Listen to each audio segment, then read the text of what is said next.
నా మాట విన్నావు, కానీ ఇప్పుడు మాత్రం నీ కొడుకు నా మాట వింటలేదు. ఏమైందిరా?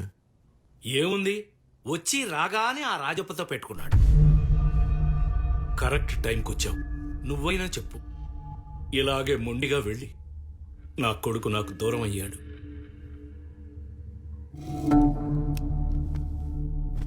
వచ్చి రాగానే ఈ గొడవలు రే సిద్ధు, నాన్న ఏ ముహూర్తాన నీకు ఈ జిల్లాకి పోస్టింగ్ రాకూడదనుకున్నాను, ఆఖరికి అక్కడికే రావాల్సి వచ్చింది. దీనికి కారణం ఎవరైనా, కారణాలు ఏదైనా వద్దురా.